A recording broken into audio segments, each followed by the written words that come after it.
Hello again, Andy with HandyANDYHome.com. Handy Andy Handyman. Welcome back to yet another run through. We're out here today for local Alpharetta Johns Creek realtor that's got a house under contract, and probably half our business these days are these inspection reports and contracts. Can't find a lot of guys to do this stuff, and it kind of stinks because for me as a contractor, I hate coming out to a house like this one where an owner obviously has just spent a ton of money painting up the house and caulking the house and making it look good. I mean, this house looks great. And until you get an inspector and an appraiser starting to look at it, that's when you start finding some trouble. And so that's why we're out today. So both of those folks have been out to look at this house, and it comes down to that inspection amendment where the buyer and the seller are agreeing on repairs, and it's just hard. So what we have on this house, this is more than likely Louisiana Pacific siding. If you look at the grain pattern, that's what it looks like. And what happens with the siding is it's 7 layers of wood chip and glue. Now, most of the siding, and we'll show you, is in great shape. The edges, you can probably see it here a little bit on this side, this is pretty well protected. But you see how uniform these bottom edges are all the way through? So most of the siding's in great shape, but there's areas that get abused, and when these guys are spray painting houses, it's common sense, and this is why people argue with me all the time that spray painting is so great, and it's not. It's cheap, and I understand why people do it, but when you're spray painting, there's no way to get these bottom edges of the siding. And no one will ever look. Some of this siding's never been painted. It's just sat there since the house was built because the only way to get it is with a brush. And so we only hand paint. Once in a while we'll spray if someone's selling a house just like this client was doing. But we like to brush, and it's more expensive. When I started this company, we ran 10, 12 paint crews 20 some years ago. We don't run paint crews like that anymore. We mostly stay on the carpentry and the home repair side. So with this type of siding in here, what you're gonna see is as you get down in these lower edges right here, she's got these 2 bottom rows need to be replaced at the left of the garage. All the siding here, and you can see the last contractor came in. This is grain hardy plank, and then this is back to the Louisiana Pacific. And you can kind of see if I push on it, see my finger go in? That's what the inspector's talking about. And so those are the pieces that need to be replaced. So in the centerpiece, she's gonna replace from here all the way up to the first board above this light right here. On the right side, we got a couple rows right here.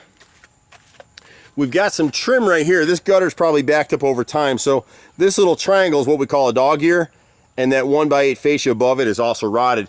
The difference with what we do versus everybody else, when we replace this stuff, you can see where this lower dog ear is actually made of 2 pieces of wood. That's partially why it rotted out.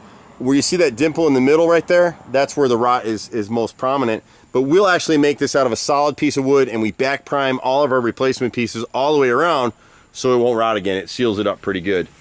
When we come across the front of the house, the siding over in here is in great shape. All this siding here is good until we get to this corner right here. And this is something we see on a lot of houses when and they're still doing it this way. When they built the house, even though it's a code requirement, they never put kick-out flashing, which is a piece of flashing that's cut into the siding above that gutter and comes into the gutter so you don't get any moisture caught between. And what happens here is this is freshly painted, so you're not going to see it. But see that wave right there in the board? And then when you come back to this fascia board in here, they filled it full of caulk. So like this soffit, you can hear it. You probably hear that, the creaking. And then this cap piece right here is rotted through. You can see my finger go through it. So the cap, the soffit, and the fascia in this corner, and then adding a piece of kick out. And then just these 2 pieces of siding right here are rotted as well. Most of the siding here across the front is in great shape until we get to this left front corner right here. We got 2 rows, these bottom 2 rows right here, and in fact this corner board is the one that was really bad. And so these 2 rows right here, 1 and 2 at this shutter, are both rotted. See it? And so that's what we're looking for.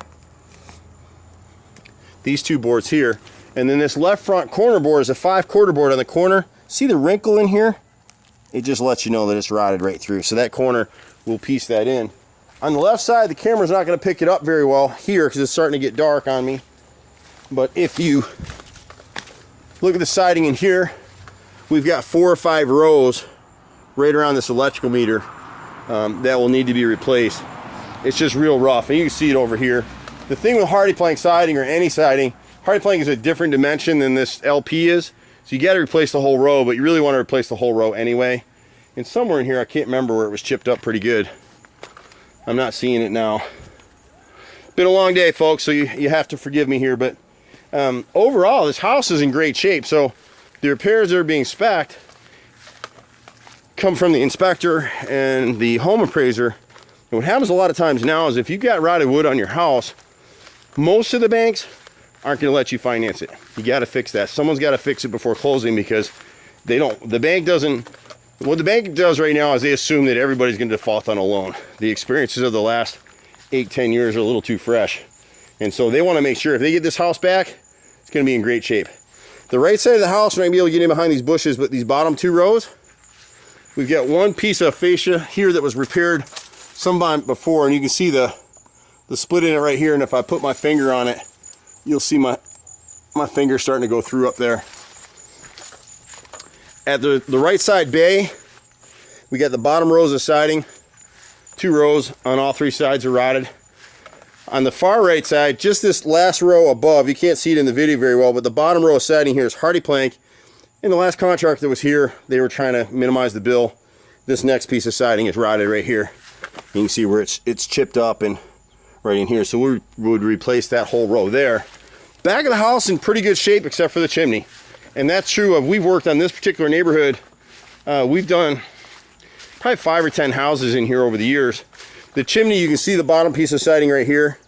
And it's hard because when homeowners are getting ready to list a house for sale and they hire people, nobody wants to overspend on any of this stuff. And whoever this contractor was, really should have advised the homeowner to replace some more siding. You can see the corners here. So really, the chimney, if you push on it, all the remaining siding on the chimney is bad. There is some hardy plank in here. We're probably not going to be able to use it, but we gave the seller buyer credit for it.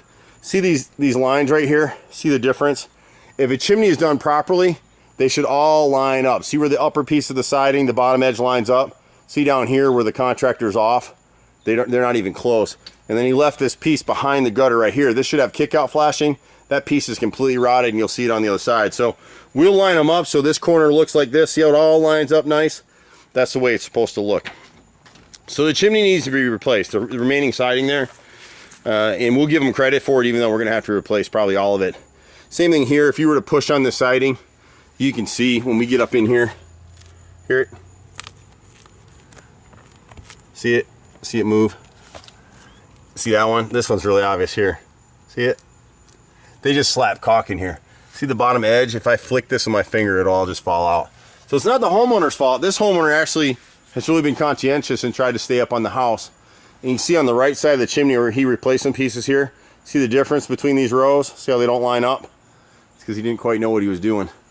And then it goes back to the old siding. So we'll replace the rest of it. The rest of the siding in the back corner of the house is perfect. So we'll be happy to take care of whichever realtor we're out here for today. It's hard for me to keep track of who we're all bidding for, but so much of this stuff, if you catch it early enough, it's caulk and good paint. There's no substitute for great exterior prep. We tell people all the time, painting the exterior of your house, 75% of what you're paying for is the prep and the materials and the application. You know, if you take a good paint, you cut it with water, like Sherwin-Williams Duration that we use all the time, great paint, perfect product for this kind of siding. People have it in their minds that manufactured siding are inherently defective, and that's not true. It's really about the maintenance, the application. A lot of this stuff you're seeing on this house would have been avoided if they painted the bottom edges. Whoever did paint this house did a pretty good job caulking it up. They've caulked the nail holes, they've sealed it up. It really looks good for what it is. We'll get a bid out to this homeowner and we'll be happy to take care of them for you. We do every form of home repair and improvement. We work with a lot of realtors all over Metro Atlanta. I'm Andy. Started this show 20 some years ago. I'm kind of dating myself there. My brother and I, my brother's a master carpenter. We got a bunch of guys working with us and we're proud to have this company. You can catch us at 770-912-2829. Take care. See you at the next house. Bye for now.